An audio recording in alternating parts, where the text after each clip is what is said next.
இந்த ரைட் சைட்லேருந்து அல்லேலூயா வரல. அந்த ரைட் சைடில் இருக்கிறவங்கெல்லாம் ஒரு அல்லேலூயா சொல்லுங்க நல்லா. ஆத்தியா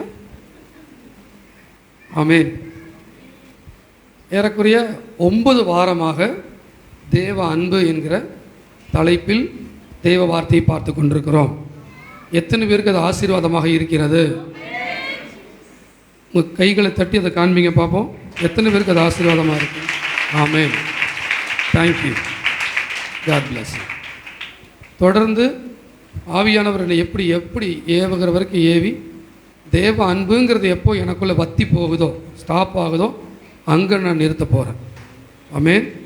ஆவியானவர் போய் தொடர்ந்து நடத்தட்டும். ஏன்னா வார வாரம் எதையோ பேசிட்டு மொட்டையாக போகிறதுல எனக்கு எப்போ விருப்பம் இல்லை. ஒரு சத்தியத்தை எடுத்தோம்னா டாப் டு பாட்டம் அதெல்லாம் தெரிஞ்சுக்கிட்டு தான் அடுத்த சத்தியத்துக்குள்ளே போகணும். ஒரு ஆமேன்னு சொல்லுங்கள்.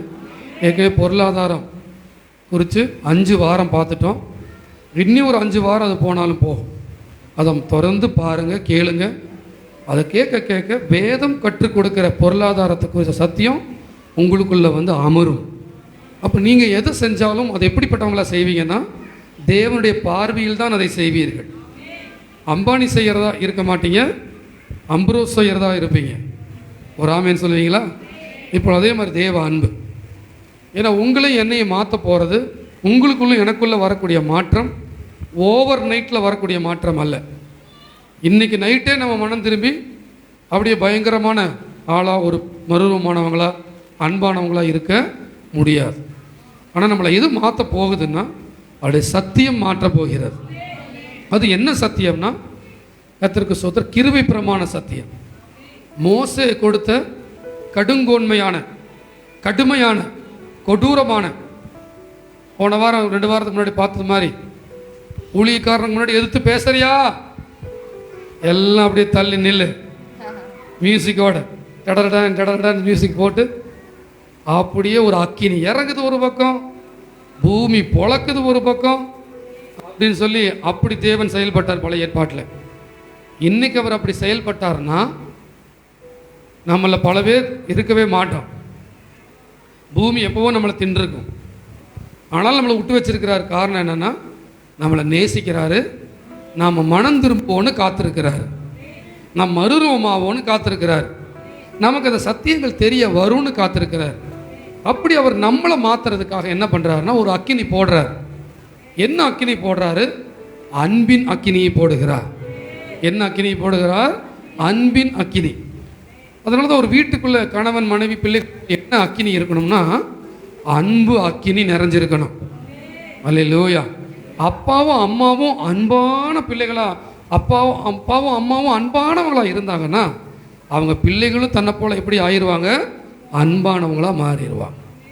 அப்பாவும் அம்மாவும் எச்சரிக்கை உள்ளவங்களா இருந்தாங்கன்னா பிள்ளைகளும் எச்சரிக்கையாக வாழ்க்கையை நடத்துகிறவங்களா இருப்பாங்க. அதனால் உங்களையும் என்னையும் மாற்ற போகிறது எதுன்னா தேவ அன்பு நம்மை மாற்ற போகிறது. பல பேருடைய குடும்பம் எப்படி கட்டப்போகுது சொல்லுங்க? தேவ அன்பினால் கட்டப்போகிறது. நான் நம்ம சபை விசுவாசிகள் ஒவ்வொரு குடும்பத்தை சந்திக்கும் போது கர்த்தருக்கு ஸ்தோத்திரம், என் சபை இன்னும் நான் விரும்புகிற அளவுக்கு வரல, அந்த வாஞ்ச அந்த வருத்தம் எனக்கு இருக்குது. ஆனாலும் ரொம்ப சோட போயிருச்சுன்னு சொல்ல முடியாது. மற்ற சபைகளை கம்பேர் பண்ணும்போது என் சபை பிள்ளைகளுடைய குடும்பத்தில் விசுவாசமும் அன்பு வளர்ந்துருக்கிறத நான் பார்க்குறேன். அதுக்காக நான் தேவனை துதிக்கிறேன். அல்லேலூயா. பல பேருடைய குடும்பங்கள் கணவன் மனைவிமா இன்னும் இருக்கிறாங்கன்னா காரணம் அந்த அன்பின் செய்தி அவர்களை தொற்றிருக்கிறது. என் மனைவி எப்படி இருந்தாலும் நான் அவளை நேசிப்பேன், என்னுடைய கணவர் எப்படிப்பட்டவராக இருந்தாலும் நான் அவருக்கு பணிவிடை செய்வேன், அவரை நேசிப்பேன். எப்படி இந்த உணர்வு உண்டானது என்றால் கல்வாரி அன்பு அந்த தாக்கத்தை எனக்குள் உண்டாக்குவேன். போன வாரத்தில் என்ன பார்த்தோம்? தாவீதுக்கு அருளின நிச்சயமான கிருபைகளை நான் உனக்கும் அருளுவேன். அதுக்கு முந்தின வாரம் என்ன பார்த்தோம்? அன்பு அநியாயத்தில் சந்தோஷப்படாமல் சத்தியத்தில் சந்தோஷப்படும்.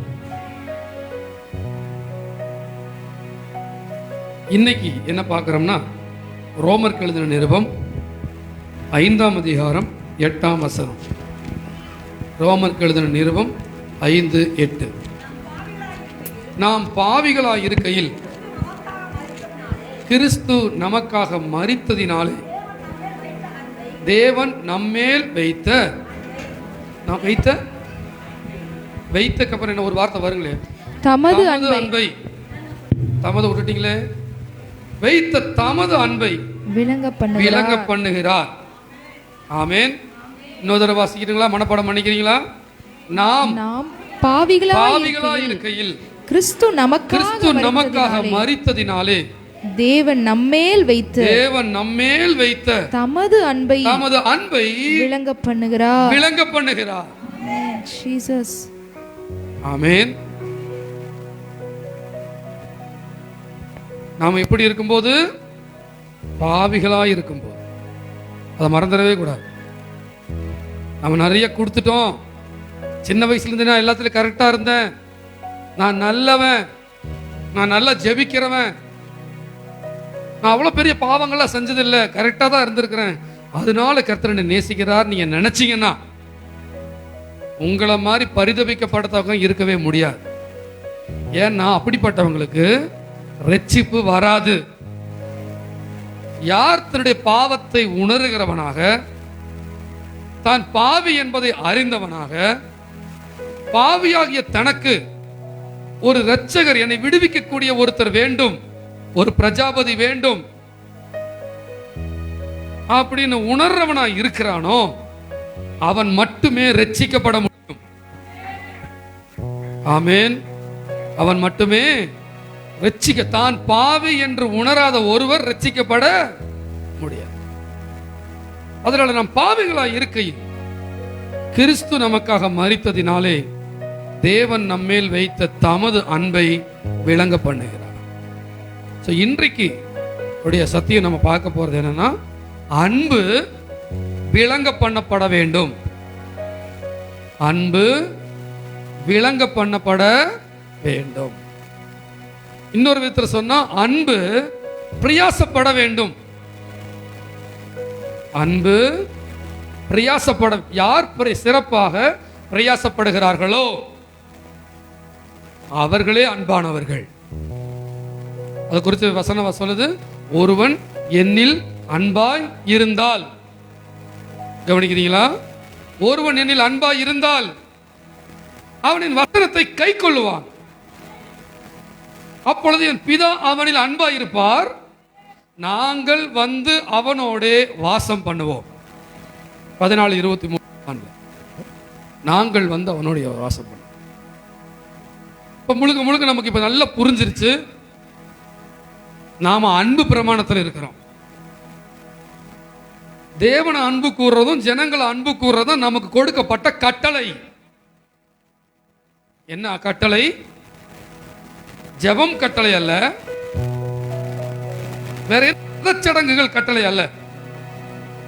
ஓய்வு நாளுக்கு வாரம் வாரம் வர்றோம், அது கட்டளை அல்ல. நாம ஏன் வர்றோம்? அங்க வந்தா தானே அவர் நமக்கு கிடைப்பாரு, அங்க வந்தா தானே அந்த அக்கினி நமக்கு மூழுது, அங்க வந்தா தானே பக்தி விருத்தி உண்டாகுது, அந்த ஆலயத்துக்கு நேரத்தோட வந்தா தானே பிசாசை ஜெயிக்கிறதுக்கு பலன் கிடைக்குது, ஆராதனைக்கு வந்தா தானே பெட்ரோல் ஊத்துன மாதிரி இருக்குது, ஆராதனைக்கு வந்தா தானே ஒரு உற்சாகம் வருது ஆவியில, அதுக்கு வர்றோம். கர்த்தருக்கு ஸ்தோத்திரம். ஆனா வசனம் சொல்லுது, தேவனை நேசிக்கிறேன் என்று ஒருவன் சொல்லியும் தன் சகோதரனை பகைத்தார். சகோதரன் யாரு உங்களுக்கு தெரியும்? கணவரே சகோதரர். சரீர பிரகாரமாக அவர் கணவர், ஆவி பிரகாரமாக அவர் சகோதரர். மனைவி ஒரு சகோதரி. கர்த்தருக்கு ஸ்தோத்திரம். அந்த சகோதரனை பகைத்தால் அவன் பொய்யனாக இருப்பான், அவன் இருளில் இருக்கிறான் என்றெல்லாம் பார்க்கிறோம். ஆமென். நல்லா நம்ம புரிஞ்சிருக்கும். அன்பு கூறுவதே நம்முடைய அழைப்பு, மத சடங்கு செய்வதல்ல. பெந்தேகோஸ்துக்காரர்களுக்கு வக்காலத்து வாங்குவது என்னுடைய அழைப்பு அல்ல, இயேசுவுக்கு வக்காலத்து வாங்குவதே என்னுடைய அழைப்பு. ஒரு ஆமேன் சொல்லுவீங்களா? ஒரு ஆமேன் சொல்லுவீங்களா? இயேசுவின் சார்பாக அன்பு கூற அழைக்கப்பட்டிருக்கிறோம். கடந்த வாரங்களில் பார்த்தோம், அன்பு தான் பிரதானம், அன்பு நிறைஞ்சிருக்கணும், தேவ அன்புல நிறைஞ்சிருக்கணும். இன்னைக்கு பார்க்கிறோம், நீ அன்புல நிறைஞ்சிருக்கிறதுக்கு ஆதாரம் வேணும், ப்ரூஃப் வேணுங்கிறார் ஆண்டவர். Need proof. நீ எந்த அளவுக்கு என்னை நேசித்தாய். கவனிக்கிறங்க ஆமென் சொல்லுங்க. கவனிக்கிற ஆமென் சொல்லுங்க. How much do you love me? நீ எந்த அளவுக்கு என்னை நேசிக்கிறாங்கிறது எனக்கு தெரியணும். ஆமென் ஆமென். நீ எந்த அளவுக்கு நேசிக்கிறேன்னு எனக்கு தெரியும். ஏன்னா நான் எந்த அளவுக்கு உன்னை நேசிக்கிறேங்கிறத நான் விளங்க பண்ணி இருக்கிறேன். விளங்க பண்ணப்படாத அன்பு அன்பு அல்ல, அல்லது அது அன்பு வீணாய் போய்விடும். நீங்கள் இயேசுவை நேசிப்பது விளங்க பண்ணப்பட வேண்டும். நாம் பாவிகளாய் இருக்கையில் கிறிஸ்து நமக்காக மரித்ததினாலே தேவன் நம்மேல் வைத்த தமது அன்பை விளங்க பண்ணுகிறார். ஆமென். அல்லேலூயா. எத்தனை பேர் இப்போ சத்தியத்தின் சாராம்சத்தை புரிந்து கொண்டீர்கள்? என்ன சாராம்சம்? நான் தேவனை நேசிக்கிறேன், அதனால் அவருக்காக பிரயாசப்படுவேன். நான் ஒவ்வொரு மனிதர்களை நேசிக்கிறேன், அதனால் அவர்களுக்காக பிரயாசப்படுவேன். நான் என் சபையை நேசிக்கிறேன், ஏன்னா சபை இயேசுவோட உடம்பு. சபை இயேசுவோட ஆமென். கிறிஸ்து என்னவா இருக்கிறார்? சபைக்கு தலையா இருக்கிறார். சபை அவருடைய சரீரமா இருக்கிறது. அப்போ இந்த சரீரமாகிய சபைக்காக நீ எந்த அளவுக்கு உழைக்கிறையோ, பிரயாசப்படுறையோ, அதுக்காக எவ்வளவு நீ செயல்படுறையோ, அதுவே ஆதாரம் என்னவென்றால் நீ அன்பு கூறுகிறாய் என்பதற்கு. ஆமென். பிரயாசப்படாத ஒருவர் நேசிக்கிறேன் என்று சொன்னால் அது மாய்மாலமான மாயையான வார்த்தை. நான் நீ மனைவியை நேசிக்கிறேன் என்று சொல்லி என் மனைவிக்கு வேண்டிய ஒன்றை நான் வாங்கி கொடுக்காமல் இருந்தால், அல்லேலூயா, நான் என்ன செய்கிறேன்? அவளை ஏமாற்றுகிறேன். ஒரு ஆமென் சொல்லுங்க. எனவே நீங்கள் தேவனை நேசிப்பது அவருடைய சரீரமாகிய சபைக்கு உழைப்பதின் மூலமாக தெரிந்து விடுகிறது. ஆமென். அல்லேலூயா. எந்த அளவுக்கு நீ சபைக்காக உழைக்கிறாய், சபைக்காக பிரயாசப்படுகிறாய் என்பதின் மூலம் உன்னுடைய அன்பு வெளிப்பட்டு விடும். புரிஞ்சவங்க ஆமென் சொல்லுங்க. ஹல்லேலூயா. தேவன் தம்முடைய அன்பை விளங்க பண்ணுகிறார். 2 கொரிந்தியர் 8ஆம் அதிகாரம் 24ஆம் வசனம் வாசிப்போம். 8:24. ஆதலால் உங்கள் அன்பையும் நாங்கள் உங்களை குறித்து சொன்ன புகழ்ச்சியையும் சபைகளுக்கு முன்பாக அவர்களுக்கு திருஷ்டாந்தம் படுத்துங்கள். போகட்டும். ஆங்கிலத்தில் நீ சிறப்பா இருக்கு. You prove your love. நீ அன்பானவன்கிறத சபைக்கு நிரூபி. இந்த வசனத்தை இந்த அர்த்தத்தோட மறுபடியும் வாசிங்க. ஆதலால் உங்கள் அன்பையும் நாங்கள் உங்களை குறித்து சொன்ன புகழ்ச்சியையும், இந்த சிஸ்டர் இந்த பிரதர்னு சொன்ன விஷயத்தையெல்லாம் சபைகளுக்கு முன்பாக அவர்களுக்கு திருஷ்டாந்தம் படுத்துங்கள். அப்ப ஆன்லைன்ல சொல்றேன், நீ அன்பானவன் என்பதை சபைக்கு நிரூபி. நீ அன்பானவள் என்பது சபைக்கு நிரூபி. உங்களுக்கு அந்த பொறுப்பு இருக்கு. நான் உண்டு, என் வீடு உண்டு, என் கணவர் உண்டு, என் மனைவி உண்டு, வீட்டில் இருக்க முடியாது. தேவனால் அழைக்கப்பட்ட நித்திய ஜீவனுக்கு முன்குறிக்கப்பட்ட நீ அன்பானவன் என்பதை சபைக்கு நிரூபிக்க வேண்டும். எப்படிங்க நிரூபிக்கிறது? நீ படுகிற பிரயாசம், சபைக்காக நீ எடுக்கிற ரிஸ்க், சபைக்கு வருகிற ஜனங்களுக்காக நீ எடுக்கிற ரிஸ்க். ஆமென். ஹல்லேலூயா. சத்தமா புரிஞ்சவங்க ஆமென் சொல்லுங்க. சத்தமா ஒரு ஆமென் சொல்லுங்க. சத்தமா ஆமென் சொல்லுங்க. நீ சபைக்காக எடுக்கிற ரிஸ்க் சபைக்கு தெரியணும். அவசர சொல்லு. அன்பை நிரூபி. ஹல்லேலூயா. நீ சபையை நேசிக்கிறத சபைக்கு என்ன பண்ணு? நிரூபி. கர்த்தருக்கு ஸ்தோத்திரம். அடுத்த வசனம் எபிரேயர் 6ஆம் அதிகாரம் 10வது வசனம். கர்த்தர் உங்களோட பேசிட்டு இருக்கிறாரு. உங்கள் கிரியையும் நீங்கள் பரிசுத்தவான்களுக்கு ஊழியம் செய்ததினாலும் செய்து வருகிறதினாலும் தமது நாமத்துக்கு காண்பித்த அன்புள்ள பிரயாசத்தையும் மறந்து விடுகிறதற்கு தேவன் அநீதியுள்ளவர் அல்லவே. ஆமென். அல்லேலூயா. ஆமென். நீ சபைக்காக பரிசுத்தவான்களுக்காக பட்ட பிரயாசம் இருக்குல்ல, அந்த பிரயாசத்தை ஒவ்வொன்றையும் அவர் எடுத்து எல்லா தலையில வச்சுக்கிறாரு. நானும் உங்களுக்கு சொல்றேன், கவனிங்க. நீங்க எந்த அளவுக்கு சபைக்காக செயல்பட்டீர்கள், பாஸ்டர்மாவுடைய அந்த வார்த்தைகளை சொல்லும் போது அதோடு இணைந்து செயல்பட்டீர்கள் என்பதெல்லாம் என்ன பண்ணும், எங்களுக்குள்ள வந்து தேங்கும். ஒரு பிராக்டிக்கலா பேசுறேன். அப்போ உங்களுக்கு ஒரு பிரச்சனை வரும்போது ஒரு ஆமென் சொல்லுங்க. தேவன் என்ன பண்றாராமா, உனக்கு ஒரு பிரச்சனை வரும்போது தேவன் அதை நினைத்து பார்க்கிறார். சிறுமைப்பட்டவன் மேல் சிந்தையுள்ளவன் பாக்கியவான், அவன் வியாதி படுக்கையில் இருந்தாலும் கர்த்தர் அவனை எழுப்புவார். முத்து பிரதர் மேட்டரில் நடந்த விஷயம். ஒவ்வொருத்தருக்காக ஜெபிக்கும் போது வெவ்வேறு மனநிலையில் நாங்கள் போவோம். கர்த்தர் அப்படி அனுப்புவார். அங்கே போகும்போது அங்கே என்ன நடக்குது, அது எப்படி ரெஸ்பான்ஸ் கிடைக்குது, அந்த கிளைமேட் எப்படி இருக்கு, அதெல்லாம் பார்த்து தான் அங்கே அற்புதம் நடக்குமா இல்லையான்னு எங்களுக்கு தெரிய வரும். புரியுதா உங்களுக்கு? சத்தமா ராமேன் சொல்லுங்க. அல்லேலூயா. மறந்து விடுகிறதற்கு தேவன் அநீதி எதை மறக்க மாட்டாராமா, அன்பின் பிரயாசத்தை.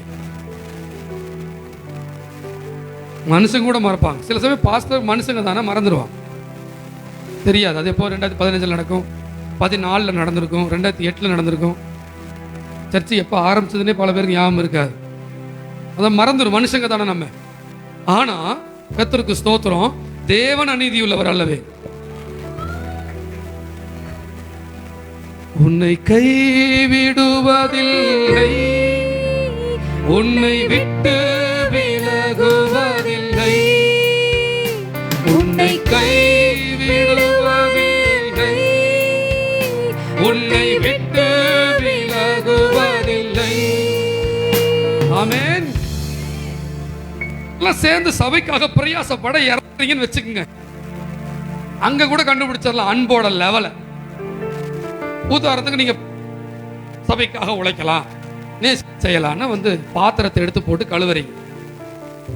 இன்னொரு சிஸ்டர் வந்து நீ என்னத்தை கழுவுற, இப்படியா கழுவுறது, இப்படிலாம் கழுவக்கூடாது அப்படிங்கிறான்.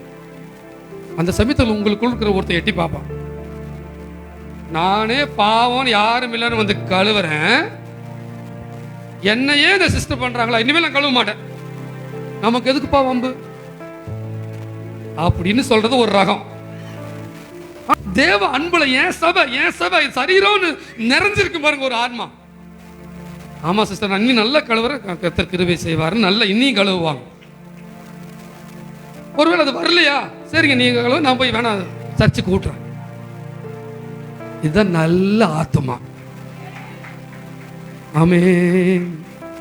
என்னை விட்டு எடுபடாத நல்ல பங்கு நீதானியா, என்னை விட்டு எடுபடாத ஓ நல்ல பங்கு நீர்தானையா, ஐயா நல்ல பங்கு நீர்தானையா, ஐயா நல்ல பங்கு நீர்தானையா. ஹல்லேலூயா. ஒரு மனசு வேணுங்க. ஹல்லேலூயா. தாவீது சொல்லுகிறான், நான் ஆடுறது உனக்கு கேவலமா இருக்குன்னா இன்னியுமே கேவலமா ஆடுவேங்கிறான். நல்ல சூப்பரா சாரி கட்டி நல்லா நீட்டா ட்ரெஸ் கட்டிட்டு வந்த நீங்க, நான் இதை கூட்டுறதுங்களா, நான் துடைக்கிறதுங்களா, நான் ஒட்டடிக்கிறது இல்லாம அப்படியே எடுத்து ஒட்டடையை பிடிச்சி அடிச்சிங்கன்னு வச்சுங்களேன், ஒருத்தர் வந்து கேட்பாங்க, நீங்களாம் இந்த வேலை செய்யணுமா? அவங்கள பார்த்து சொல்லணும், நான் இன்னும் நீசனாவேன், இன்னும் பாத்ரூம் கழுவ போவேன், ஏன்னா இது யாருக்காக செய்யறது இல்லை, உந்தன் பாதம் அமர்ந்திருந்து ஓயாமல் முத்தம் செய்கிறேன், உந்தன் பாதம் ஓயாமல் முத்தம் செய்கிறேன். உங்க வீட்டுல உங்க வீட்டு பாத்திரத்தை இந்த கை இந்த ரிஸ்ட் கழுவி கழுவி கழுவி கழுவி கழுவி கணவர் கூட மதிப்பு கொடுக்கறது இல்ல. இன்னைக்கு நீ 35 பாத்திரம் கழுவினாயா வந்து கேக்குறான், எங்க தட்டு கிளாஸ் எங்க? நீ கழுவுனதுக்கு மரியாதை கொடுக்கறது இல்ல. ஆனா கர்த்தருடைய நோக்கத்துக்காக, சபைக்காகவோ இல்லது கர்த்தரை நேசிக்கிறதோ, குடும்பம் அவங்க வியாதியஸ்தரா இருக்கிறாங்கிறதுக்காக தேடி போய் அந்த வீட்டுல கழுவி பாரு, உன்னை முத்திரம் மோதிரமா கர்த்தர் வைப்பார். உன் பொக்கிஷம் பரலோகத்துல இருந்துச்சுன்னா உன் லெவல வேற. எப்ப வருவாருங்கிற ஏக்கம் உனக்குள்ள இருந்துச்சுன்னா நீ ஆண்டவருக்காக பிரயாசப்படுற பிரயாசமே வேற லெவல்ல இருக்கு. Thank you Jesus. Hallelujah. கர்த்தர் நல்லவர். இப்போ அடுத்ததாக கர்த்தர் மையப்படுவார். போன வாரம் 2 வாரத்துக்கு முன்னாடி யாரெல்லாம் சபையை கிளீன் பண்றதுக்காக வருவீங்கன்னு கேட்டிருந்தேன். வழக்க போல பல பேர் பிஸியா இருந்தா, அதுல 2 பேர் வந்தார்கள். ஒருத்தர் எப்பொழுதுமே வருகிறவர், மாசம் 10,000 ரூபாய் சம்பளம் கொடுத்து வைத்திருக்கிறோம். சம்பளம் இப்ப ஏறிடுச்சு, இப்ப 13,000 ரூபாய் சம்பளம். அல்லேலூயா. என்ன தேவை இருக்குது அவங்க வரணும்னு. இன்னொரு சகோதரி கிறிஸ்டி பிரியா, நான் வரேன் பாஸ்டர். அல்லேலூயா. அதுக்கப்புறம் நம்ம செல்வி சிஸ்டர் புலிகோளம், பாஸ்டர் நீங்க சொல்லுங்க எத்தனை மணி நேரம் நான் வந்து கழுவி கொடுக்குறேன்னு போனவார். இதை கேட்கும்போது சந்தோஷமா இருக்குதுங்க. ஒரு ஆமென் சொல்லுங்க. அப்பாவோட வீடுங்க, கர்த்தருக்காக செயல்படுறவர் ஒருவர் எழும்பும் போது உள்ள துள்ளுதுங்க. அவங்க சொல்ல காலையில இருந்து சாயந்தரம் வரைக்கும் ஒரு பெரிய ஆபீஸ்ல அவங்களுக்கு நாள் ஃபுல்லா வேலை. நான் அதை முடிச்சுட்டு 7 மணிக்கு வந்து கழுவி கொடுக்குறேன். நாங்கள் சிஸ்டர் நீங்கள் காலையிலேருந்து வேலை ஃபுல்லாக செஞ்சுருப்பீங்க, சாயந்தரம் வந்து எப்படி நீங்கள் வேலை செய்வீங்க? எத்தனையோ பேர் வீட்டில் சும்மா இருக்கிறாங்க, அவங்க வந்து செய்வாங்க அப்படின்னு சொன்னேன் நான். அவங்க சொன்னாங்க, வீட்டில் இருக்கிறவங்க தாங்க வேலை செய்ய தோணாது, உட்காந்து உட்காந்து உடம்பு எந்திரிச்சு வந்து தேய்ச்சி, ஆனால் வேலை செஞ்சுட்டே இருக்கிறவங்களுக்கு வேலை செஞ்சு தோணுங்கன்னாங்க. அதனாலதான் சொல்றேன், அது எல்லாத்துக்கும் பொருந்தும். ஆத்துமாதாயத்துக்கு பொருந்தும், ஊழியத்துக்கு பொருந்தும், எல்லாத்துக்கும் பொருந்தும். நீ சுறுசுறுப்பா செயல்பட்டுட்டே இருந்தீங்கன்னா நீ செயல்பட்டுக்கிட்டே இருப்ப. நீ உட்கார்ந்தீங்கன்னா உட்கார்ந்துருவ. ரெய்னால்ட் பாங்கே சொல்றாரு, அடிக்கடி நான் சொல்ற வார்த்தை, God does not sit with the sitters but go with the goers. தேவன் உட்கார்கிறவர்களோடு உட்கார்கிறவர் அல்ல, அவர் போகிறவர்களோடு போகிறவர். நீ எழுந்து போக தொடங்க, கர்த்தர் உன்னோடு வருவார். போன வாரம் சொல்லி இருந்த பஸ் ஸ்டாண்ட்ல போய் உட்கார்ந்து சுவிசேஷம் சொல்றவங்க, டிராக்ஸ் கொடுக்கறவங்க யாருன்னு கேட்டிருந்தேன். ஆனாலும் ஒரு ஆத்மா 2 ஆத்மா என்கிட்ட கேட்டுச்சு. அதுக்காக ஸ்தோத்திரம். அவங்களை உற்சாகப்படுத்துறேன். தேவ அன்பு உங்களை நெருக்கி ஏவட்டும். உங்களை அன்புள்ள பிரயாசத்தை மறந்து விடுகிறதுக்கு தேவன் அநீதி உள்ளவர் அல்லவே. ஆமா, உங்களுக்கு எப்பவுமே வீட்டில் 1000 வேலை இருந்துட்டு தான் இருக்கும், யார் இல்லைன்னு சொன்னா. ஆனா தேவனுக்காக ஒரு நாள் கொடுக்க முடியலன்னா என்ன அர்த்தம்? எனக்கு அந்த முட்டு வலிங்க, எனக்கு குழந்தை இருக்குதுங்க, எனக்கு மாவாட்டணுங்க, மாமியார் இருக்கு எல்லாம். ஆனா சொல்லிப்பார் 12,000 ரூபாய் சம்பளம்னு, ஆமாவா இல்லைங்களா? சொல்லி பாருங்க, 22,000 ரூபாய் சம்பளம்னு குழந்தைய எங்காவது விட்டுருவாங்க. அல்லேலூயா.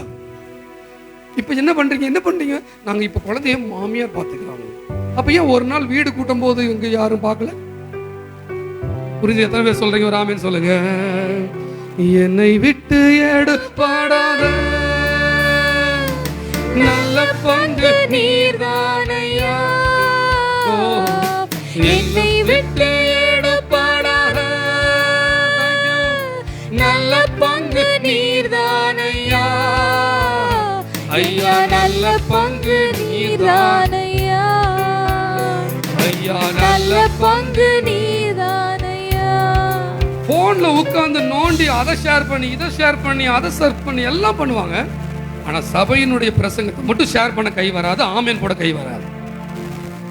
இது என்ன ஆவின்னு எனக்கு தெரியல, கண்டுபிடிக்கும். அமெரிக்கால இருந்து வந்திருக்கிற ஆவி. ஜெபிச்சிட்டு இருக்கிறோம். We pray.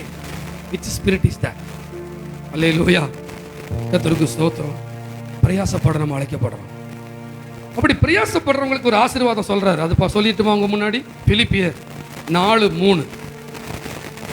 ஒவ்வொரு வார்த்தையும் சொலையா வச்சிருக்கிறார்.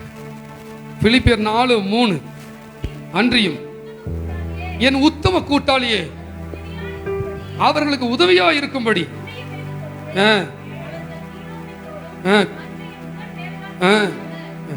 சுவிசேஷ விஷயத்தில் என்னோட கூட மிகவும் பிரயாசப்பட்டார்கள்.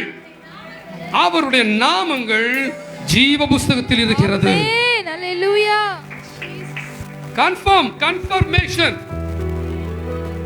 கன்ஃபர்மேஷன். உன் ஜீவ புஸ்தகம் பேர் இருக்கணும், இங்கேயே உனக்கு தெரியணுமா? உன் ஊழியக்காரர் உன் பேரை சொல்லணும், இவர்கள் என்னோட கூட சுவிசேஷ விஷயத்தில் பிரயாசப்பட்டார்கள். கன்ஃபார்ம்டு.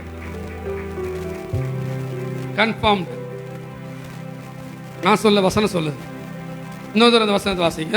அன்றியும் என் உத்தம கூட்டாளியே அவர்களுக்கு உதவியா இருக்கும்படி உன்னையும் வேண்டிக் கொள்ளுகிறேன். அவர்கள் கிலோமத்தோடும் மற்ற என் உடன் வேலையாட்களோடும் கூட சுவிசேஷ விஷயத்தில், சுவிசேஷம் அறிவிக்கிற விஷயத்துல, ஹாஸ்பிட்டல்ல போய் அந்த எமர்ஜென்சிக்கு முன்னாடி உட்கார்ற விஷயத்துல, டிராக்ஸை பிடிச்சு பஸ் ஸ்டாண்ட்ல உட்கார்ற விஷயத்துல, நான் எப்பெல்லாம் மீட்டிங் போறனோ அந்த சமயத்துல வந்து உதவுற சமயத்துல விஷயத்துல, ஜெபம்னு அறிவிச்சா வர்ற சமயத்துல பாஸ்டர்மாவுக்காக ஜெபம் பண்ணி அதுக்காக தாங்குற விஷயத்துல, கர்த்தருக்கு ஸ்தோத்திரம் மகிமை உண்டாவதாக.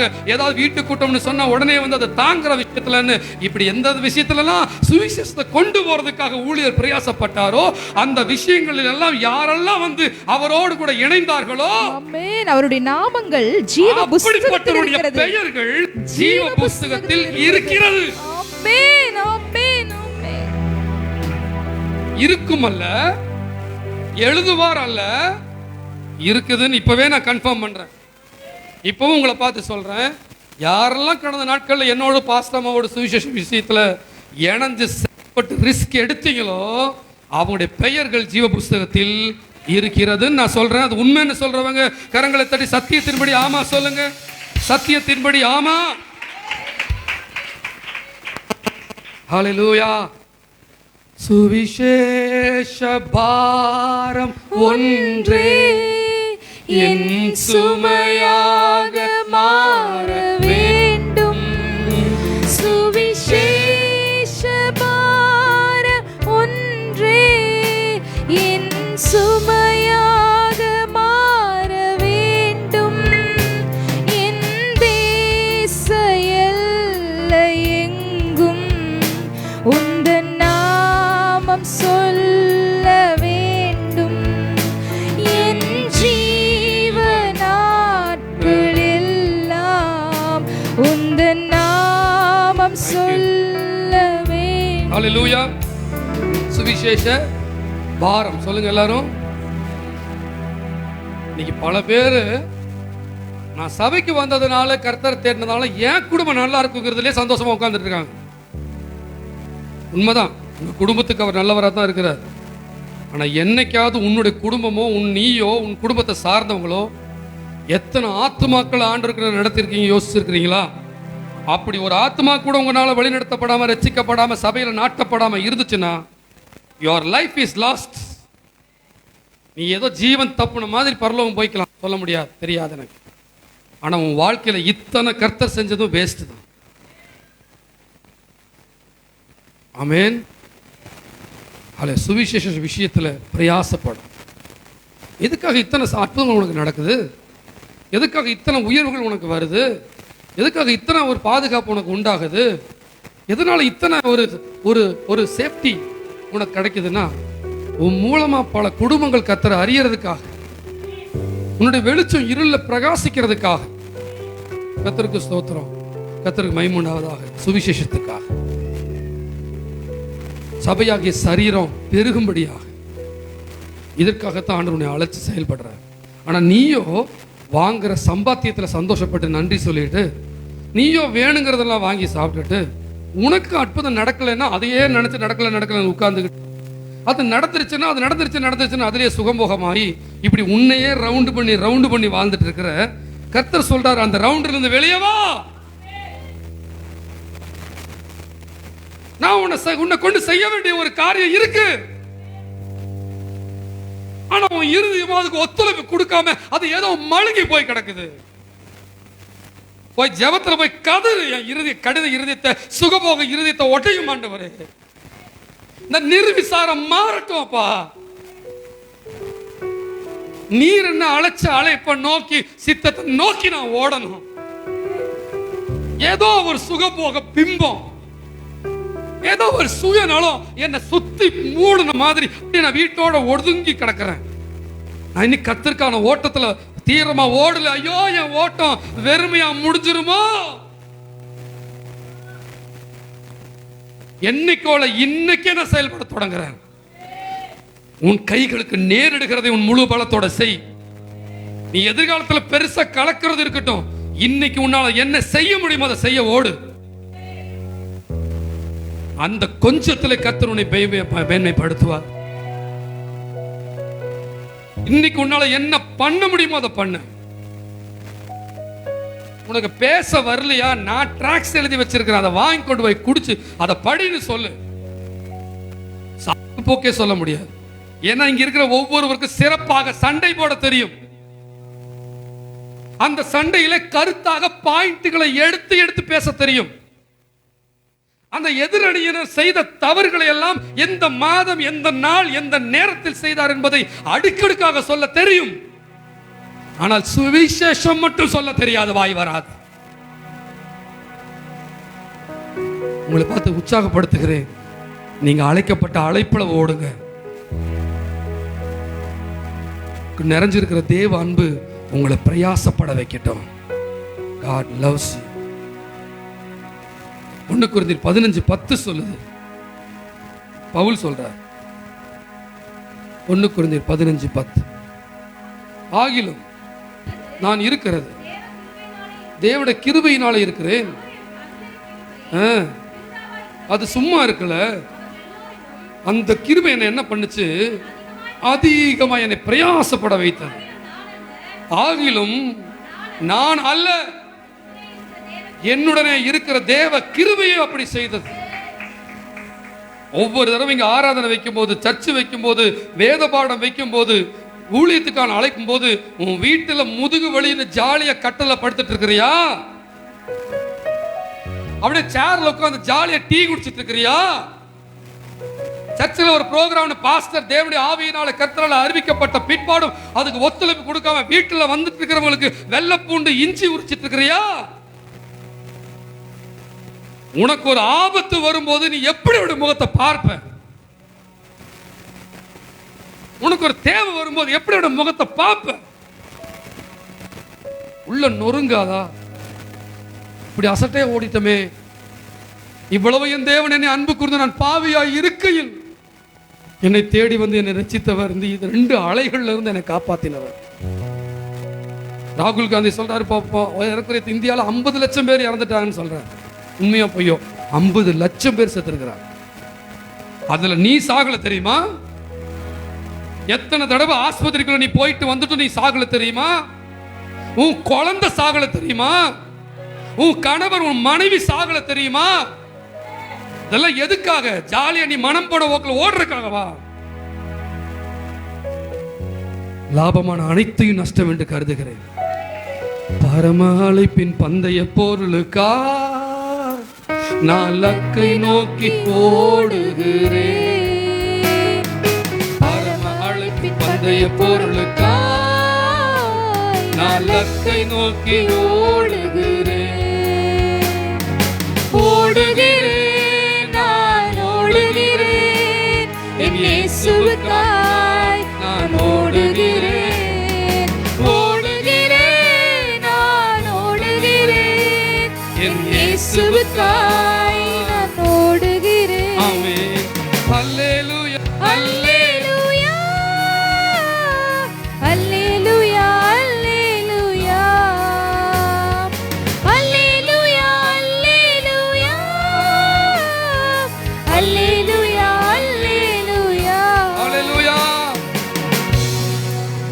நிர்மூலமாகாதற்கு அவருடைய கிருபை. இன்னைக்கு கொஞ்ச காலம் வாழ்ந்துட்டு சீக்கிரம் அவரை நம்ம சந்திக்க போறோம். அதான் நித்தியம், அதான் நிரந்தரம். இந்த உலகம் அல்ல. அவருக்காக பிரயாசப்படணும், அவருக்காக ஓடணும். ரோமர் 16:6 சொல்லுது பாருங்க. ரோமருக்கு எழுதின நிருபம் 16ஆம் அதிகாரம் 6ஆம் வசனம்.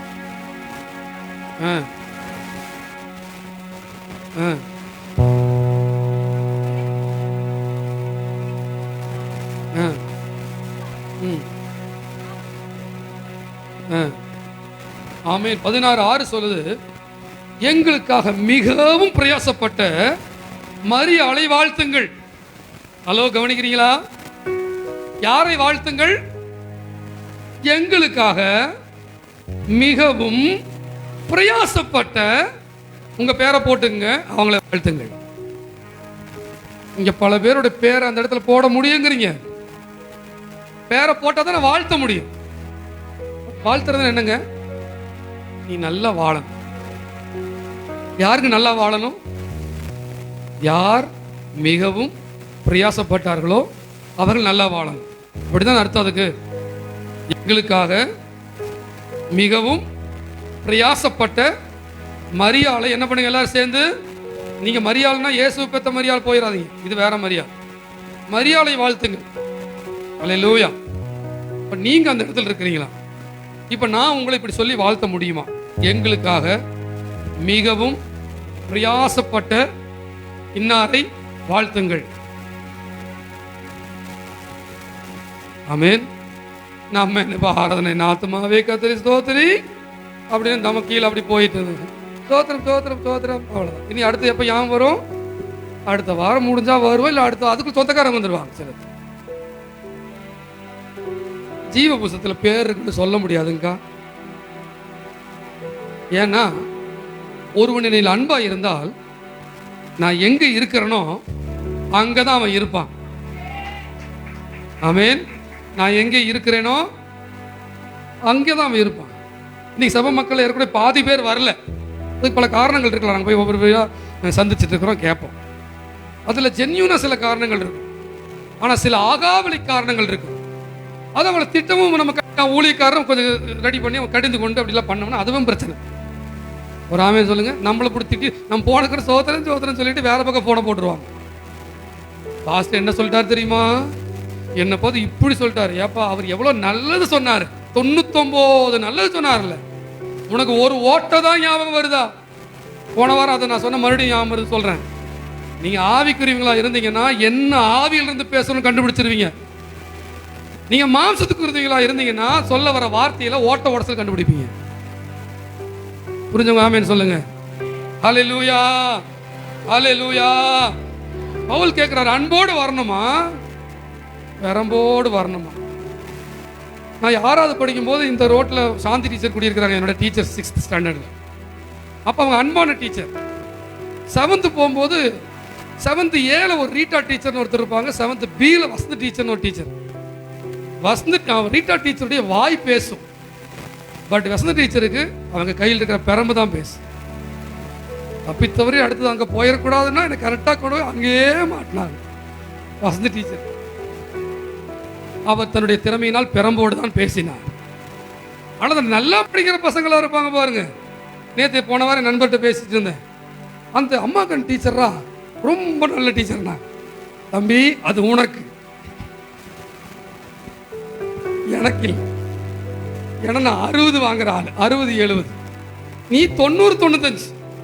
நீ என்ன ஹோம்ஒர்க் கொடுத்தாலும் டான் டான் செஞ்சுட்டு வந்துடுவேன். அதனால உனக்கு அந்த டீச்சருக்கு உன்னை ரொம்ப பிடிக்கும். ஆனால் நாங்கள் விளையாண்டுட்டு தான் வீட்டு ஸ்கூலுக்கு வருவோம், வீட்டு பாடம் செய்ய மறந்துடுவோம். அதனால எங்களுக்கு அவரை பார்க்க பிடிக்கும். எப்போ லீவ் எடுப்பாங்களோன்னு எதிர்பார்ப்போம். ஒரு ஆமேன் சொல்லுங்க, சத்தமும் ஒரு ஆமேன் சொல்லுங்க. நீங்க ஆண்டரோட நேசிச்சு ஆராதனைக்கு வந்து ஊழியங்கள் செஞ்சு நல்லா அப்பா நல்லா ஆண்டரோடு சபையோடு இணைஞ்சிருந்தீங்கன்னா நான் உங்களுக்கு ரீட்டா டீச்சர். ஒரு ஆமேன் சொல்லுங்க. நீங்க கொஞ்சம் அடங்காம சொன்னதை கேட்காம வாட்ஸ்அப் கவனிக்காம அப்படியே தானே சர்ச்சுக்கு வந்து அப்படியே அப்படியே ஊழியமா அப்படியே இருந்தீங்கன்னா நான் உங்களுக்கு வசந்த் டீச்சர். புரிஞ்சவங்க ஆமேன் சொல்லுங்களேன். அது 2 டீச்சரும் போயிட்டாங்க. அல்லேலூயா. அப்ப நான் உங்களுக்கு ரீட்டா டீச்சரா வசந்த் டீச்சரானு நான் முடிவு பண்ணக்கூடாது. நீங்க தான் முடிவு. பேச இப்படி வந்துட்டீங்க வச்சுங்களேன், அன்பு கூறுவேன் இன்னும் அதிகமாய், ஆராதிப்பேன் இன்னும் ஆர்வமாய், அன்பு கூறுவேன் இன்னும் அதிகமாய், ஆராதிப்பேன் இன்னும் ஆர்வமாய், உம்மை முழு உள்ளத்தோடு ஆராதிப்பேன், முழு மனதோடு அன்பு கூறுவேன், ஆராதனை ஆராதனை ஆராதனை ஆராதனை, ஓ ஆராதனை ஆராதனை ஆராதனை ஆராதனை. ஹல்லேலூயா. சிலர் வீட்டுக்குள்ள போகும்போது எனக்கு தெரிஞ்சிடும் நான் ரீட்டா டீச்சரா வசதி டீச்சரான்னு. அப்படி புன்முறுவோட வாங்க பஸ் எப்போ வந்து பாடி இவங்க என்ன பிடிச்சிருக்கு. சரி வீட்டுக்கு போனா வசதி டீச்சர். சரி எனக்கு ஃபோன் பண்ணா டக்குன்னு இப்போ ஃபோன் பண்ணி எடுத்து சொல்லுங்க அமேன் அப்படி பேசினாங்கன்னு தெரிஞ்சுக்கலாம் நான் அவங்களுக்கு ரீட்டா டீச்சர். சிலர் ஃபோன் பண்ணி 3 தடவை எடுத்தாலும் எடுக்க மாட்டாங்க. 3வது தடவை கூப்பிட்டா எடுக்காம இருந்தா என்ன கேட்பாரோ அப்படி கஷ்டப்பட்டு எடுப்பாங்க. அதுக்கப்புறம் நான் பார்க்கவே இல்லைங்களே உங்க காலை அப்படிம்பா. அப்புறம் என்ன பண்ணுவாங்க, ஏதாவது ஒரு ரீசன் சொல்லிடுவாங்க. ஏன்னா அவங்க உள்ளத்துல நான் யாரு, வசந்தி டீச்சர், வசம்பு வாயில வச்ச மாதிரி. அதனால நான் சபை எப்பவுமே 2ஆ பிரிச்சுக்கிறது. ஒண்ணு அல்லேலூயா அது, இன்னொன்னு இது. உங்க மனசுக்கு நான் பிடிச்சிருந்தேன்னு என்ன நீங்க சரியான கோணத்துல பாக்குறீங்க, கர்த்தருடைய அன்பு உங்களை நிறைச்சிருக்குன்னு அர்த்தம். ஏன்னா பாஸ்டர்னு வந்து உங்களை என்ன பண்ண போறாரு, மீறி மீறி போல சத்தியத்துல தானே நடத்த போறேன். வேற என்ன உங்களுக்கு வாய்க்கா வரப்பு தரக்காரர் எனக்கு இருக்க போகுது. ஆனாலும் சிலருக்கு அந்த பயம் வர்றதுக்கு காரணம் புரிஞ்சுங்க. ஆமேன் சொல்லுங்க. பல பேருக்கு ஆண்டவர் பேசிட்டார், ஒரு ஆமேன் சொல்லுங்க. அல்லேலூயா. உங்களுக்காக மிகவும் பிரயாசப்பட்ட மரியாளை வாழ்த்துங்கள். அதே 16ஆம் அதிகாரம் 12ஆம் வசனம். 16:12. கர்த்தருக்குள் மிகவும் பிரயாசப்பட்ட திலிப்போசா, பெர்சியா, கர்சியா, மர்சியா எல்லாரையும் வாழ்த்துங்கள். ஏன்னா அவங்க எல்லாம் எனக்காக பாடுபட்டவர்கள். இங்க எத்தனை பேருடைய பேரை நான் இங்க சொல்றது சொல்லுங்க. எத்தனை பேருடைய பேரை நான் சொல்லி இன்னாரை வாழ்த்துங்கள் வாழ்த்துங்கள் சொல்றது போகட்டும். எதனால வந்து கர்த்தருக்கு மகிமை மட்டும் இல்லாம ஒரு ஊழியக்காரருக்கும் ஏன் கனத்தை கொடுக்கணும்னா, உங்க உள்ளத்துல எனக்கு ஒரு கனம் இருந்தாதான் நான் உங்களை வேலை வாங்க முடியும். புரிஞ்சுங்க ஆமேன்னு சொல்லுங்க. உங்க உள்ளத்துல எனக்கு ஒரு மதிப்பு மரியாதை இருந்தாதான் நான் சொல்ல வர்றதை நீங்க கரெக்டான கோணத்துல எடுத்துக்குவீங்க. இல்லைன்னா ஏதாவது உங்களுக்கு பிடிக்காம போயிடும். நீங்க அதை பிசாசு வந்து உங்களுக்குள்ள பிரிவினை விதை விதைச்சிருவான். மனிதர்களை நடத்துறது ரொம்ப ரொம்ப கஷ்டம். ஆமே, நான் அடிக்கடி சொல்ற மாதிரி மாடு மேய்க்கிறது ஈஸி. ஜான் சேகர் மாடு மேய்க்கிறது அங்க பார்த்ததுனால கூப்பிட்டேன். மாடு மேய்க்கிறது ரொம்ப ஈஸி. கல்நீர் தண்ணி கட்டி ஒரு பெரிய இடத்துல மேய போட்டு உண்ணாக்கு கொடுத்து பால் கறந்துட்டு பெரிய ஆள் ஆயிட்டே இருக்கலாம். மனிதர்களை மேய்க்கிறது கஷ்டம். ஒரு ஆமேன் சொல்லுங்க. அதனால ஒவ்வொரு தடவை வேலை செய்ய கடந்த நாட்கள் வேலை செய்ய ஒவ்வொரு நான் கனப்படுத்துறேன். அம்சம் வேடியாமா கிறிஸ்தவ எல்லாம் கனப்படுத்துறேன். விக்டோரியா எல்லாத்தையும் கனப்படுத்துறேன். கத்துக்கு சொல்றேன், இன்னைக்கு ஒரு நமக்குள்ள இறங்கட்டும். என்னன்னா, நான் தேவனை நேசிக்கிறேன்னா, சபையை நேசிக்கிறேன்னா, மனிதர்கள் நேசிக்கிறேன்னா, வாயோடு இருக்கக்கூடாது. நான் பிரயாசப்படணும். நான் கல்யாணம் ஆகிறதுக்கு முன்னாடி எல்லாம் தூங்கணும்னு வச்சுங்களேன். நைட்டு நான் தூங்க போயிட்டேன்னா ஒரு 10 மணி 11 மணிக்கு தூங்க போனேன்னா அடுத்த நாள் காலையில தான் எனக்கு தெரியும் விஷயம் என்ன நடந்துச்சுன்னு. போய் தூங்கணும்னா நைட்டு என்ன நடந்துச்சுன்னு எனக்கு தெரியாது. அந்த 7 மணிக்கு தான் நான் பூமிக்குள்ள வருவேன். அல்லேலூயா. ஆனா அந்த கல்யாணம் ஒண்ணு பண்ணி வச்சாங்க பாருங்க. நைட்டெல்லாம் குழந்தை அழுகும். என்னதான் முன்னாடி 10 தடவை எந்திரிச்சாலும் நான் ஒரு 4 தடவை எந்திரிச்சிக்க மாட்டேனா. இப்போ கிரிஃபினுக்கு 2வது குழந்தை வந்ததுக்கு அப்புறம் நைட்டு வெடுக்கு சூப்பரா முழிப்பு வருது. முடிச்சுட்டே தான் இருக்கிறோம் நம்ம.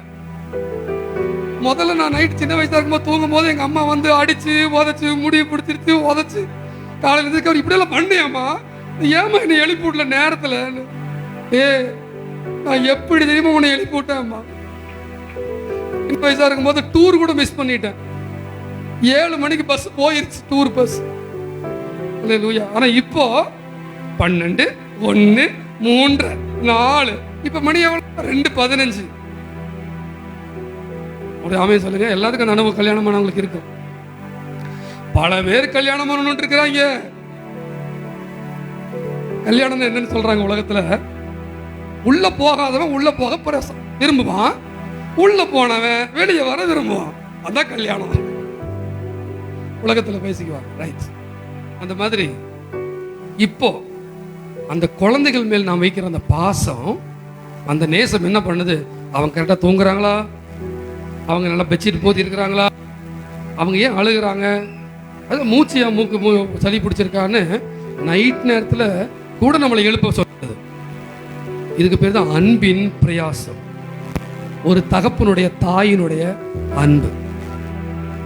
பிள்ளைகளுக்கு சாப்பாடு இருக்கா வீட்டில்? கிரிஃபின் ஒன்று கேட்டானே, பால்கோவா கேட்டானே, நம்ம மறந்துடாம காந்திபுரத்துலேருந்து வரும்போது வாங்கிட்டு வந்துடணும். அது அந்த ரோட்டில் அந்த கடை இல்லை, அது வந்து அங்கே போய் ஒரு 3 கிலோமீட்டர் சுற்றி தான் வந்தால் தான் கிடைக்கும். சரி, அவன் விரும்புவானே, அதை வாங்கிட்டான். பெட்டினா பிரிண்ட் அவுட் எடுக்க சொன்னாலே, பெட்டினா இது கேட்டாலே, ஒரு ஸ்கெட்ச் கேட்டாலே, அது இங்கெல்லாம் கடையிலேயே ஒரு 7 கடை ஏறி இறங்குவோம். புரிஞ்ச நான் சொல்றது? அன்பு. நம்ம யாருக்கு முக்கியத்துவம் கொடுக்குறோமோ அவங்களுக்காக ரிஸ்க் எடுப்போம். நீங்க வாழ்க்கையில இயேசுவை முதன்மையா வச்சிருந்தீங்கன்னா நீங்க அவருக்காக ரிஸ்க் எடுப்பீங்க. அந்த ரிஸ்க் மூலமாவே கர்த்தர் புரிஞ்சுக்குவாரு, அவன் என்னை நேசிக்கிறான்.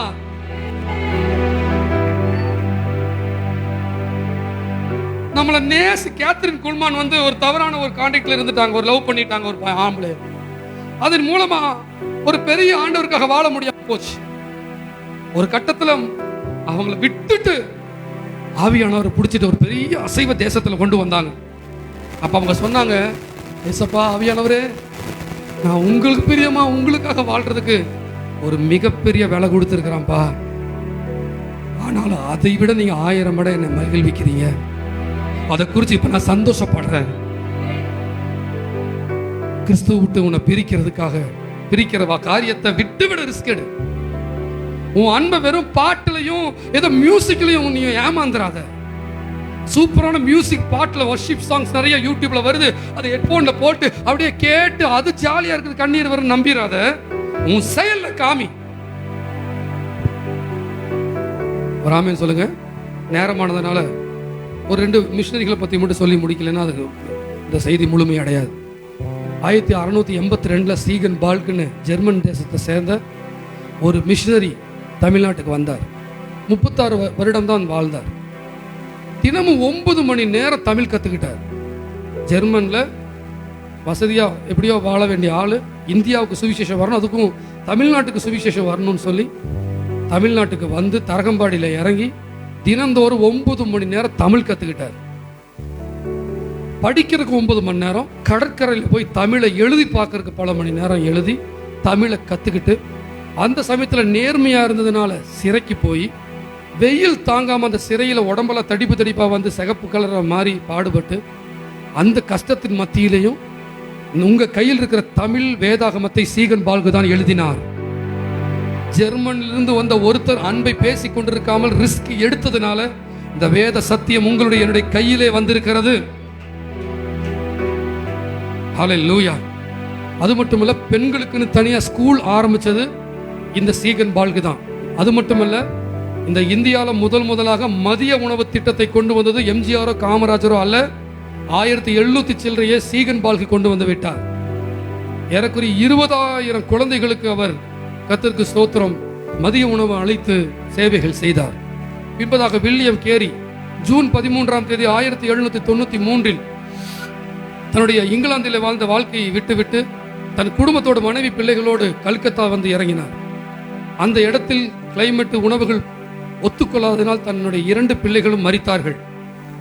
ரொம்ப நாள் அந்த கவர்மெண்ட் கடற்கரையில் இறங்க அனுமதிக்காதனால, கப்பல்லையே இருந்ததுனால, பல பிரச்சனைகளை சந்தித்ததுனால மனைவி பைத்தியமானாள். அதுக்கு நடுவிலையும் 20 மொழிகளை கற்றுக்கொண்டார் வில்லியம் கேரி. இந்தியாவில் இருக்கிற 20 மொழிகளை. மனைவி பைத்தியம், இன்னொரு ரூம் வந்து கத்திக்கிட்டு கிடப்பா, ஆர்ப்பாட்டம் பண்ணுவா, எதையோ உடைப்பா. ஆனாலும் இங்கே கவனமாய் மொழிகளை கற்றுக்கொண்டிருந்தார். தன் பிள்ளைகள் மரித்தார்கள். 20 மொழிகள்ல புதிய ஏற்பாடு எழுதின பிற்பாடு அவர் எழுதி வைத்திருந்த புதிய ஏற்பாடுகள் அனைத்தும், அந்த வேதாகம மொழிபெயர்ப்பு அனைத்தும் தீக்கிரையாக்கப்பட்டது.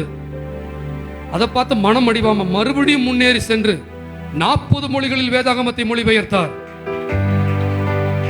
வாழ்க்கையில பிரயாசத்தை ஊன்ற கட்டினார். நான் உங்களுக்கு சொல்லுகிறேன், ஜாலியா வீட்டுல உட்கார்ந்து ஆமேன் அல்லையா ஞாயிற்றுக்கிழமை மட்டும் கிறிஸ்தவ ஆராதிக்கணும் வந்துட்டு வீட்டுல உட்கார்ந்துட்டு இருக்கிற நீங்களும் வில்லியம் கேரியும் தேவனுடைய பரலோகத்துக்கு வாசப்படியில நின்றால் யாருக்கு கனம் உண்டாகும்?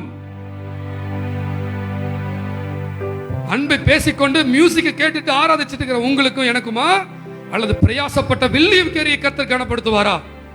உன்னுடைய ஓட்டம் எப்படி இருக்கிறது? அன்பின் பிரயாசப்பட்ட பரிசுத்தவான்களுக்கு ஊழியர் செய்யாத சுவிசேஷத்துக்காக நீ என்ன விலை கொடுத்தாய்? மரியா டக்கர் 1821 1891 வரைக்கும் வாழ்ந்தவர். இந்தியாவுக்கு வந்து உருது மொழியிலே வாழ்ந்தவர்களுக்காக ஊழியம் செய்தார் 18 வருடம் பட்டாளையா என்கிற இடத்துல. அப்பொழுது பெண்களுக்கு கல்வி அறிவு இல்லாத சமயம். இந்த மிஷனரி ஒவ்வொரு வீட்டு திண்ணைக்கு போய் உட்கார்ந்து ஒவ்வொரு வீட்டில் இருக்கிற பெண் குழந்தைகளுக்கு அவர்கள் கல்வி கற்றுக் கொடுத்தார். அப்படித்தான் இந்தியாவுக்கு கல்வி வந்தது. மார்க் பண்டேன் என்றவர், கர்த்தருக்கு ஸ்தோத்திரம், ஒரு மிகப்பெரிய தியாகத்தோட மிஷன் ஆஃப் மெர்சி என்று சொல்லி கல்கட்டில் ஒரு பெரிய ஸ்தாபனத்தை நடத்தி அநேகருக்கு சுவிசேஷத்தை அறிவித்தார், மதிய உணவு வழங்கினார். அதோனிராம் ஜட்சன் என்று 1788 20 வயது ஒரு ஹோட்டல்ல ரூம் எடுத்து தங்கின போது அந்த ஊர்ல பக்கத்து அறையில ஒரு நோயாளி கத்திக்கிட்டே இருந்திருக்கிறான். உயிர் போற அளவுக்கு கத்துறான். என்னடா கத்திக்கிட்டே இருக்கிறான்னு படுத்திருக்கிறான். அடுத்த நாள் யாருன்னு பார்க்க போனா அவன் சொந்த உயிர் நண்பன். அவன் தான் கத்திட்டு அவன் செத்தும் போயிட்டான். அவன் நாத்திகன், அவன் மறிச்சுட்டு. அதை பார்த்து மனசு வேதனைப்பட்டு அதுக்கு கிளம்பி பர்மாவுக்கு ஊழியம் செய்ய கணவன் மனைவியா வந்து 2 வருஷம் பர்மால கடுங்காவல் தண்டனை அனுபவிச்சு ஏறக்குறைய 40 வருஷங்க ஊழியம் பண்ணார். பின்பதாக அவரை கடல்ல புதைச்சாங்க. அவர் பர்மா லாங்குவேஜ்ல தன்னுடைய புத்தகத்தை மொழிபெயர்த்தார். இன்றைக்கு பர்மாவில் கிறிஸ்துவம் வந்ததுக்கு காரணம் இந்த அதோனிராம் ஜட்சன் என்கிற 20 வயது மனுஷன், ஒரு வாலிபன். இவரெல்லாம் பிரயாசப்பட்டார்கள். நீங்களும் நானும் என்ன பிரயாசப்படுகிறோம்? நாம் தலைகளை தாழ்த்தி ஜெபிப்போம். ஹல்லேலூயா.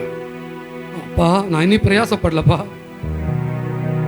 இவ்வளவு பெரிய சுவிசேஷம் என்ன வந்து சேர்ந்திருக்கு. ஆனா நான் உமக்காக ஓடாம சுயநலமா ஓடுறேன்ப்பா.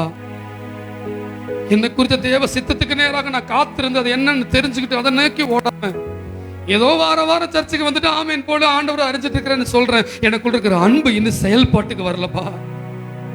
நான் பிரயாசப்படணும். எல்லா ஆண்டோட ஜெபம் பண்ணுங்க, ஒப்பு கொடுங்க. ஆவியானவங்களை நடத்துவார். நீங்க இப்ப ஜெபிக்கிற ஜெபம் உள்ளத்தின் ஆழத்திலிருந்து வந்துச்சுன்னு சொன்னா நிச்சயமா கர்த்தர் உங்களை இந்த ரூட்ல நடத்துவார். கொஞ்சம் ஆண்டவருக்காக ஜெபம் பண்ணுங்க. நான் என் சபைக்காக என்ன பிரயாசப்படுற, சுவிசேஷ ஊழியத்துக்காக என்ன பிரயாசப்படுற, உன் ஊழியருடைய இணைந்து எந்த அளவுக்கு நீ செயல்படுற. இடையில ஏதாவது பிரச்சனை வந்து அவங்க ஏதாவது சொல்றாங்க, இவங்க எதாவது சொல்ல கௌரவம், தன்மானம், கெத்து, கோபம், எரிச்சல் வருதா உனக்கு? இன்னும் தேவ அன்பு உன்னை நிரப்பட்டும். நடத்துங்கப்பா, என் ஓட்டம் ஜெயமுட முடியணும். கொஞ்சம் எல்லாரும் ஜெபம் பண்ணுங்க.